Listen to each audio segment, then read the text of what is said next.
Hello Kitty কিনেছি, দেখাও এদিকে, এদিকে ঘুরিয়ে দেখাও। নমস্কার বন্ধুরা, সবাইকে স্বাগত জানাই শ্রাবন্তী কিচেন অ্যান্ড ডেলি ব্লগে। আজকে নিয়ে চলে এসেছি আর একটা নতুন ব্লগ।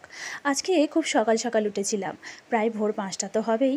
উঠে সব কাজ সেরে ফেলেছি, বাড়িতে যা যা কাজ থাকে সবই কমপ্লিট হয়ে গেছে আজ, কারণ আজকে আমি একটু বেরোবো। বলতে পারো প্রায় অনেক বছর পর আজকে বাড়ি থেকে বেরোচ্ছি। আজকে আমি যাব, আমাদের এখানে এক প্রসিদ্ধ মন্দির আছে, বাবা বড়কাছারির মন্দির, সেখানেই পুজো দিতে। প্রায় 3.5 বছর আগে সেখানে গিয়েছিলাম। অনেক দূর দূর থেকে এখানে পুজো দিতে আসে। আমি গিয়েছিলাম আমার মেয়ের অন্নপ্রাশনের আগে পূজা দিতে, তারপর থেকে আর যাওয়া হয়নি। আর 5 দিন পরেই আমার মেয়ের জন্মদিন, তাই ভাবলাম 4 বছর পূরণ হওয়ার আগে আর একবার গিয়ে পুজো দিয়ে আসি। তো সেই জন্যে ঠাকুরের পুজোর সব জোগাড়ি করে ফেলেছিলাম। তারপরে লুচি আর তরকারিটাও করে নিলাম। এরপরে ড্রেসগুলো ঠিক করে নিলাম কি কি পরে যাব। তো আমার মেয়ের আর আমার ড্রেসটা ঠিক হয়ে গেছে। এরপরে আমি একদম রেডি হয়ে নিয়েছি। আর এর মধ্যে আমার বোনও চলে এসেছে আমাদের বাড়িতে। এরম করে পাউডার পরে কপালে।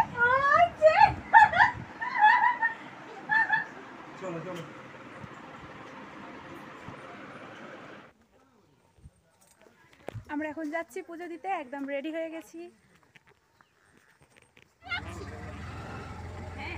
তোমরা তো বেরোতে দেরি করলে, আমি তো কখন আমাদের গাড়ির গানটাতে পড়ে গিয়েছি।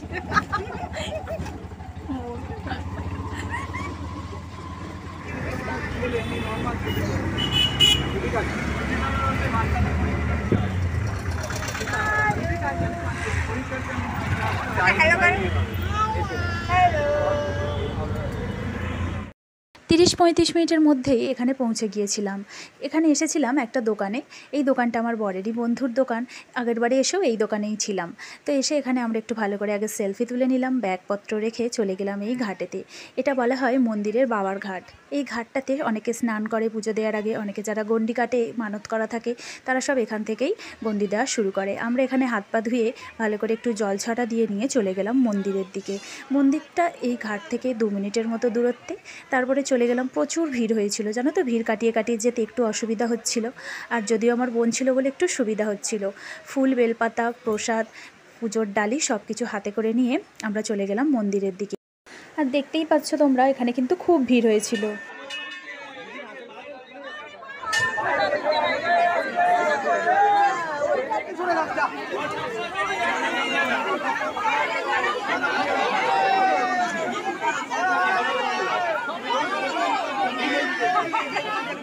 এত ভিড়ের মধ্যে কোনো রকমে ঠেলাঠেলি করেই বলতে পারো পুজোটা দিয়ে দিয়েছিলাম।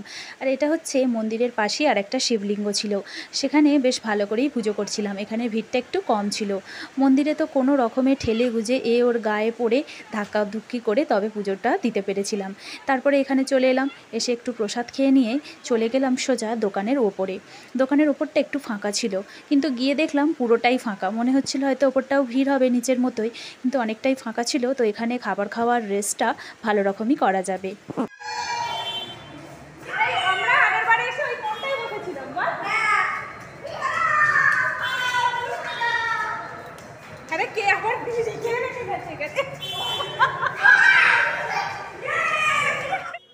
এখানে আমরা সবাই মিলে খেতে বসে গিয়েছিলাম। অনেক দিন পর কোথাও বেরিয়ে এরকমভাবে খেতে বসা হয়েছিল। খুব মজা করা হচ্ছিল, খেতে খেতেও গল্প করছিলাম। তারপরে হঠাৎই মনে পড়লো যে মিষ্টির প্যাকেটটা কিন্তু আমরা অটোতেই ফেলে এসেছি। তো আমার বর গিয়ে নিয়ে এলো। চলো, আমাদের খাওয়া দাওয়া হয়ে গেছে, এবারে আমরা একটু ঘুরবো। কিনে দিবি অনেক কিছু। দেবো দেবো, সব খরচা নিয়ে এসেছি। এরপরে আমরা একটু চারিদিকে ঘুরে নিলাম। এখানে অনেক রকমের দোকান বসেছিল, অনেক শিবলিঙ্গ পাওয়া যাচ্ছিল। আর সঙ্গে দেখো বাসন কুসন, খেলনাধুলা সবই ছিল। যদিও এখানে কয়েকটা জিনিস ভালো লাগছিল, নেব বললাম, কিন্তু এমনই উল্টোপাল্টা দাম বলছিল যেখান থেকে কিচ্ছুই কেনা যাচ্ছিল না। এই যে ছোটো ছোটো প্লেটগুলো, অনেকে বাড়িতে এই প্লেটগুলো ঠাকুরকে খেতে দেওয়ার জন্য ব্যবহার করে, বা অনেকে তো খেলনার জন্য বাচ্চাদের জন্যও পছন্দ করে। তো এইগুলো নাকি 20 টাকা 25 টাকা করে পিস, একদম ছোট্ট ছোট্ট। তো সেজন্য এখান থেকে নিলাম না। চারিদিকে তারপরে ঘুরে ঘুরে দেখে নিলাম কাপ প্লেটের দোকান, ব্যাগের দোকান। এখান থেকে সেরকম কিছুই কেনার ছিল না। হঠাৎ করে দেখলাম এরকম সব পুজো দিতে যাচ্ছে, দেখে খুব ভালো লাগছে। তারপরে চলে এলাম এই টেডির দোকানটাতে। এখানে কিন্তু দেখো খুব সুন্দর সুন্দর সফট টয়েস ছিল। এখান থেকে আমরা দুটো এরকম হাতি নিয়ে নিয়েছিলাম, একটা আমার মেয়ের জন্য আর একটা আমার ভাসুরের মেয়ের জন্য। তারপরে এছাড়াও আমার মেয়ে তো আর একটা নিয়ে আসবে না, অনেক কিছুই এখান থেকে কেনা হয়েছিল। আমার তো ইচ্ছা করছিল, যেটা দেখছিলাম যেন সেটাই ভালো লাগছিল, মনে হচ্ছিল যেন আমিও বাচ্চা হয়ে গেছি। এখান থেকে দুটো চাবির রিং কিনে নিয়েছিলাম, এই যে পুতুল দেয়া, এগুলো খুব সুন্দর দেখতে। ইচ্ছা করছিল সবগুলোই নিয়ে নিই, কিন্তু সেটা তো সম্ভব না, একটা করেই নিলাম। এই হ্যালো কিটি কিনেছে। দেখাও এদিকে, এদিকে ঘুরিয়ে দেখাও। এই তো আমাকে দেখাও। ও বাবা, hello Kitty, hello Kitty, hello Kitty. তোমাকে কিছু কিনে দিয়েছে টুসি? কি? হ্যালো কিটি, ভালো লাগছে কিন্তু রেডের। এরপরে আমরা বাড়ি আসবো বলে একেবারে রেডি হয়ে চলে এলাম গাড়ি করে। আর আসতে না আসতেই দেখো বৃষ্টি অলরেডি শুরু হয়ে গিয়েছিল, যদি এটা আমি বাড়ি থেকে প্রায় 5-10 মিনিট দূরত্বেই ছিলাম।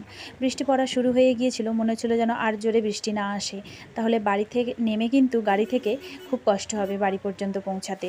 তো ফাইনালি সেই বৃষ্টি এসেই গেল ঝমঝম করে, আর ভিজে ভিজে শেষে বাড়িতে যেতে হলো। আর এখন বাজে প্রায় 3:30।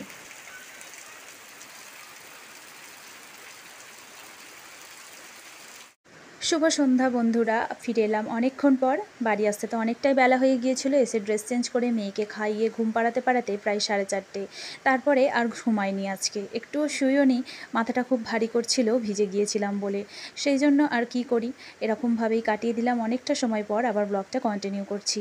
এখন তো সন্ধে হয়ে গেছে, আমার মেয়ে প্রায় 1 বান্ডিল স্টিকার কিনে এনেছে, সেই স্টিকারগুলো মারছে আমার বোনের সাথে। তো এরকমভাবেই সন্ধেটা কাটিয়ে দিলাম।